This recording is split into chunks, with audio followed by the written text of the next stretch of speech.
Welcome everybody, I'm Frances Micklem, obviously, and I'm at last getting round to making a presentation to let people know how to clear energy. Many people said when I released my book, How to Live as One, let me show you, that this should have been the second book and I should have written a first book, very practical, very tangible, about how to clear, how to use the pendulum. But I realised and reckon and am fairly sure that I can teach that in about 30 seconds flat. So here goes. Lots of people say I haven't got a pendulum, or is it a gift? So let's start with I haven't got a pendulum.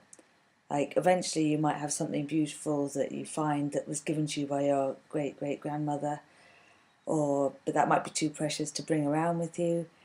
Or you might make your own like I do, the lovely little ceramic and glazed pendulums with a little friendship bracelet attached.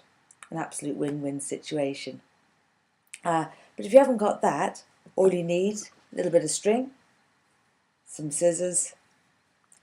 It's not tricky, it's definitely not rocket science. And a little bit of a Blue Peter presentation. But one could literally find a bit of string and attach a passing key that could come in handy. Can be as simple as that. So the thing is with clearing energy is that you can clear anything,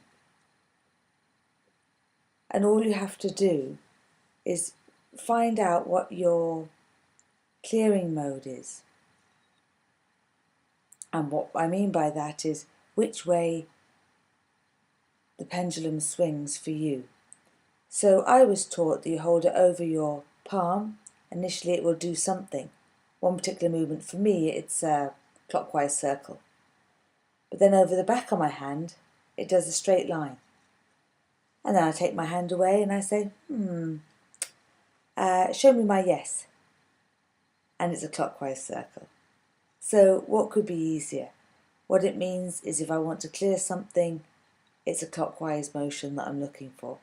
I just let it swing until it clears. Now that can go from, I tried to give like a doable explanation or a doable practice run. And I would say that, run through the usual suspects. Say for example you have a child that isn't very well, or a boss that's really annoying. You just say, okay, let's clear them. And what you do is you're setting the intention, a compassionate intention towards them. So you say, right, I'm clearing their entity attachments, off it goes. And you let it swing, and this is just a gauge. The actual movement is going on in your heart, or maybe in between you and the person you're clearing. It's happening in the energetic fields. So don't get hung up on a yes, no. We don't use the pendulum as that sort of a tool. We're using it purely as a gauge to how the clearing is going. So then you cleared the entity attachments, then you might clear spirits around the person.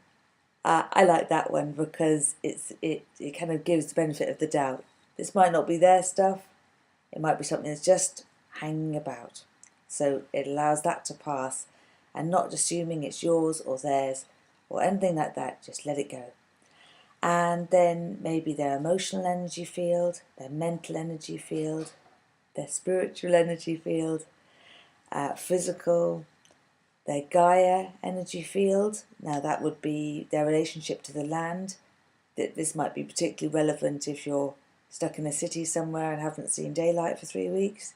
Or it might be that you grew up somewhere beautiful but now don't spend much time there, or have got developed unhealthy habits. So, and then your etheric energy field, which is your environment. It stretches about 10 meters either direction from you. Then you might clear your own attachment to the situation.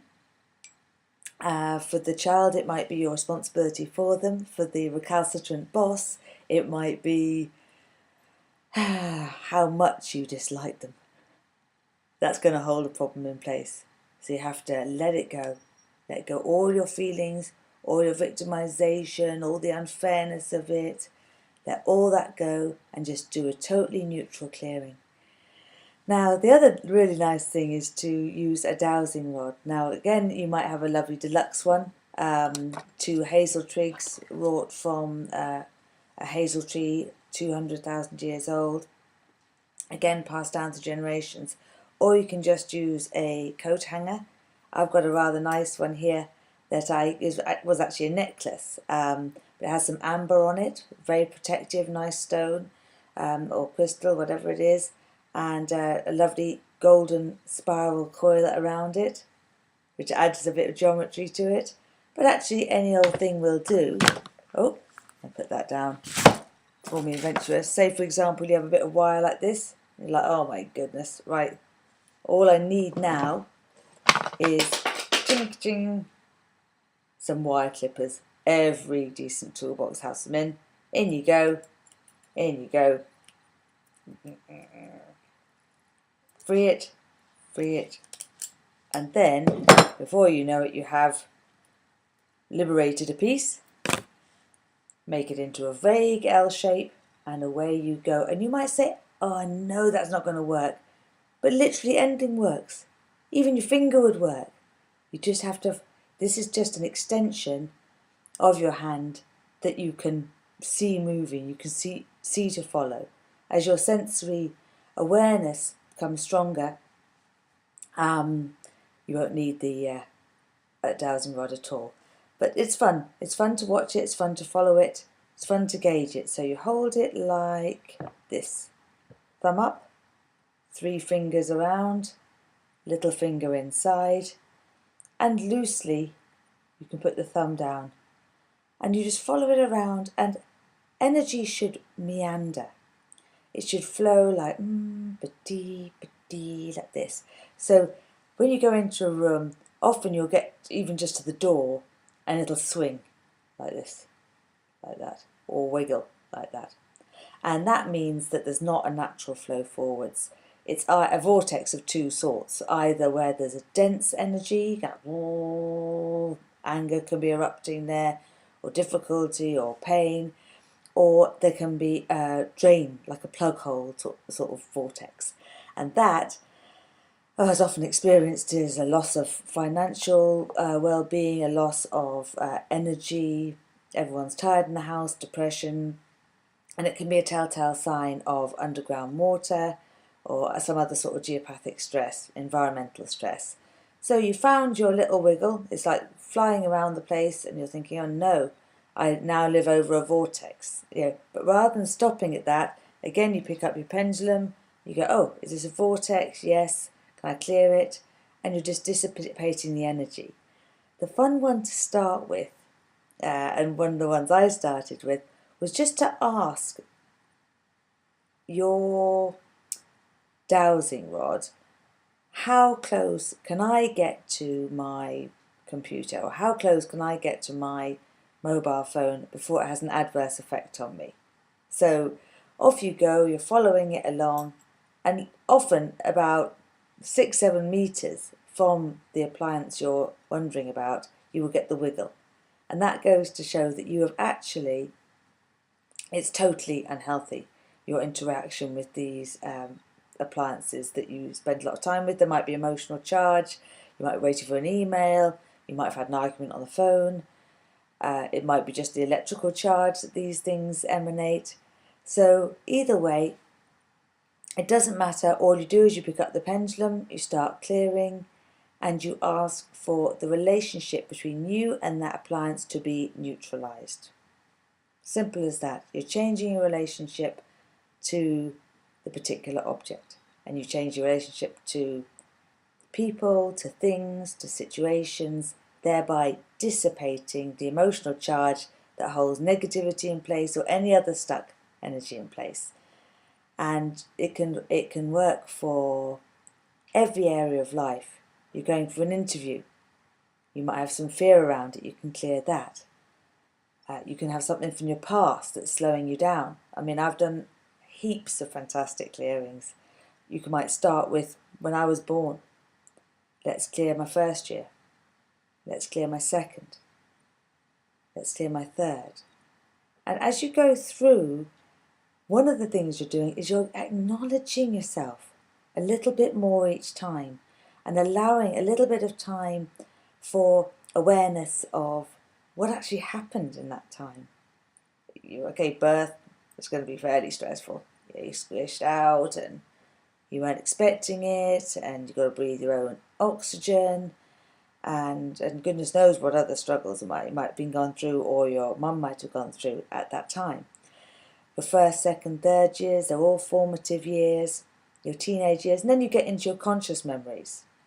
And a lot of them might be totally negative, but actually we choose it.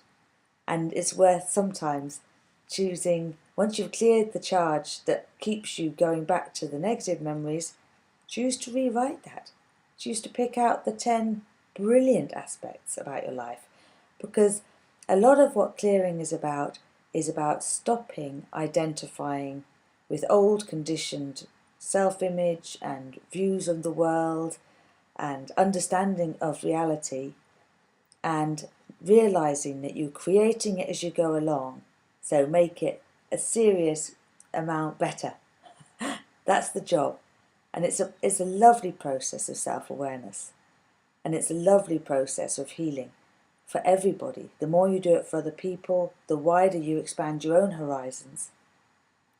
Because your heart and what your heart has come to terms with and can recognize in another without mishap or without any emotional reaction whatsoever, gets bigger and bigger and bigger. And the more people that way is you can help, and the more comfortable you are in any given situation. So, best of luck, and report back any success or any disasters you have with it. And I look forward to hearing from you.